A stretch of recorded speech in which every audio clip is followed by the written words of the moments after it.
Il nous est presque tous arrivé de vivre ce moment un peu étrange. En apparence, tout va plutôt bien et le quotidien suit son cours. Les projets avancent, les proches sont là et pourtant, quelque chose à l'intérieur ne semble plus circuler de la même manière. On manque d'élan. On doute davantage. On cherche ce qui cloche sans vraiment réussir à mettre des mots dessus. Comme s'il manquait une pièce du puzzle. Alors on se dit qu'il faudrait peut-être changer quelque chose. Mais quoi ? Est-ce qu'il faudrait mieux s'organiser ? Travailler autrement ? Prendre des vacances ? Changer de métier ? Mais si la véritable question était ailleurs ? Bienvenue dans les voies de l'harmonie. Je suis Patricia Penaud et je suis heureuse de vous retrouver pour ce 4e épisode de notre voyage. Revenir à soi dans un monde qui nous disperse. Depuis le début de cette saison, nous avons parlé de déconnexion, puis d'épuisement et enfin d'émotion. Et aujourd'hui, nous allons explorer une approche ancienne qui propose justement une manière originale de lire ces déséquilibres intérieurs. Une sorte de carte de navigation pour mieux se comprendre. Et cette approche, elle s'appelle le système des chakras. Alors rassurez-vous, je ne vais pas vous demander d'y croire. Car ce qui m'intéresse dans ce système des chakras n'est pas de savoir s'ils existent scientifiquement, ni de convaincre qui que ce soit. Ce qui m'intéresse, c'est ce qu'ils peuvent nous apprendre sur nous-mêmes. Pour certains, le système des chakras représente des centres énergétiques. Pour d'autres, ce sont des symboles. Et pour d'autres encore, une simple métaphore. Finalement, peu importe. Et si le mot chakra vous semble étrange, eh bien, je vous invite simplement à écouter cet épisode comme une réflexion sur les grands besoins humains qui cherchent à retrouver leur place dans notre vie. Car au fond, c'est peut-être de cela dont il est réellement question. Comment retrouver davantage d'équilibre lorsque nous nous sentons dispersés? Comment revenir à nous-mêmes lorsque quelque chose en nous cherche à être entendu? Et surtout, comment repérer quelle partie de nous réclame aujourd'hui un peu plus d'attention? Je vous propose de partir ensemble à la découverte de cette carte symbolique de l'être humain. Et vous verrez, peut-être qu'au fil de cet épisode, certains éléments résonneront davantage que d'autres. Un peu comme si une partie de vous vous soufflait discrètement, mais c'est peut-être là que j'ai besoin de prendre soin de moi. Les chakras trouvent leur origine dans les traditions indiennes anciennes, où ils sont présentés comme des centres énergétiques reliés à différentes dimensions de la vie. Sans débattre, c'est juste de constater que de nombreuses traditions, parfois très éloignées les unes des autres, ont proposé leur propre manière de relier le corps, la vie intérieure et notre manière d'être au monde. La médecine chinoise parle de méridiens. Les traditions tibétaines évoquent, elles aussi, des centres énergétiques. Et le Japon possède sa propre lecture. En Occident, certaines approches psychocorporelles s'intéressent également aux liens qui peuvent exister entre notre vie intérieure et notre façon d'habiter notre corps. Au fond, Ces approches utilisent des langages différents pour explorer une même question. Comment retrouver davantage d'équilibre dans notre existence? Alors commençons notre voyage en regardant ce système des chakras comme une carte de lecture pour mieux se comprendre et en se demandant qu'est-ce qui en moi a besoin d'être davantage nourri. Et si l'on utilise cette carte de lecture, le premier chakra nous invite à regarder notre sentiment de sécurité. Il touche à l'ancrage et à l'enracinement. Et il pose une question très simple.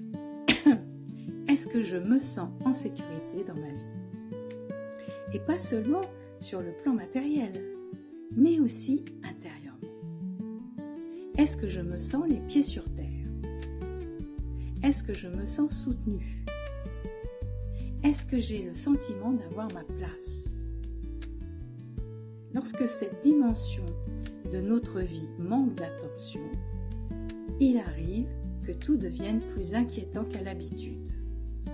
Que ce soit le courrier qu'on reçoit, le téléphone, voir l'avenir. Et parfois, avec un peu d'humour, nous finissons presque par nous inquiéter de ne plus avoir de raison de nous inquiéter. À l'inverse, lorsqu'il est équilibré, nous nous sentons davantage ancrés, solides et capables de traverser les tempêtes. Alors comment faire pour le nourrir? Vous pouvez marcher dans la nature, prendre soin de votre corps, retrouver des routines rassurantes et faire du concret. Le deuxième chakra touche lui plus les émotions et le plaisir de vivre. Et ce deuxième chakra pose une autre question. Est-ce que je ressens encore de la joie, du plaisir, de la créativité, de l'élan et du mouvement? Vous connaissez peut-être ces personnes qui planifient leurs vacances avec un tableau Excel et qui oublient ensuite de profiter des vacances. Elles sont tellement occupées à gérer leur vie qu'elles oublient de la vivre. Tout tourne autour de organiser, prévoir, anticiper. Et ça, ce sont les mots-clés qu'il y a dans leur tête. Mais lorsqu'on leur demande ce qui leur fait plaisir aujourd'hui, silence. Elles restent silencieuses. Quand ce chakra est équilibré, eh bien, nous pouvons mieux ressentir, créer, jouer, profiter de la vie. Et vous pouvez nourrir ce chakra par la danse, par la création, par le rire, par la découverte, en faisant juste quelque chose parce que ça vous fait du bien. Chakra suivant, le troisième, lui anime la confiance en soi. Et il nous interroge sur les idées suivantes. Est-ce que j'ose prendre ma place? Est-ce que je me fais confiance? Est-ce que j'ose agir malgré mes doutes? C'est le centre de l'action et de l'affirmation personnelle. Nous connaissons certainement tous quelqu'un qui pourrait accomplir de très belles choses, mais malheureusement qui passe son temps à attendre d'être sûr à 100% avant de commencer. Et le problème, c'est que le 100% n'arrive jamais. Lorsque ce chakra est fragilisé, eh bien, nous pouvons douter constamment de nous-mêmes. Et lorsque il est en excès, eh bien, nous cherchons parfois à tout contrôler. Vous connaissez là aussi peut-être ces personnes qui font une liste pour organiser leur liste. Et parfois même, leur repos devient un projet à maximiser. À l'équilibre, ce chakra nous aide à agir avec confiance sans avoir besoin de prouver notre valeur. Comment le nourrir? Eh bien, passez à l'action. Célébrez vos réussites. Reconnaissez vos compétences. Le quatrième chakra est celui du cœur. Et ce chakra nous demande, est-ce que je sais aimer sans me perdre? Car aimer, ce n'est pas seulement donner, c'est aussi recevoir. Et bon nombre de personnes savent merveilleusement bien donner. Mais recevoir un compliment leur donne des plaques rouges sur le haut du thorax et presque envie de changer de sujet. Ce chakra représente l'amour, le lien et l'ouverture. Et lorsqu'il est touché, nous pouvons nous fermer ou au contraire nous oublier totalement dans la relation. Certaines personnes donnent tout, toujours, et finissent par se demander pourquoi elles sont épuisées. Quand ce chakra est équilibré, le cœur nous apprend à donner sans nous perdre et à recevoir sans culpabiliser. Comment le nourrir ? Par la gratitude que vous pouvez installer en vous, par les relations sincères que vous pouvez avoir, par la bienveillance envers vous-même. Le 5e chakra favorise l'expression au niveau de la gorge, c'est celui de la communication authentique. Et les questions qu'il nous invite à nous poser, notamment une qui est redoutable, est-ce que je dis ce que je ressens vraiment ? Parce qu'il existe tout un monde entre tout va bien et j'ai besoin de te parler.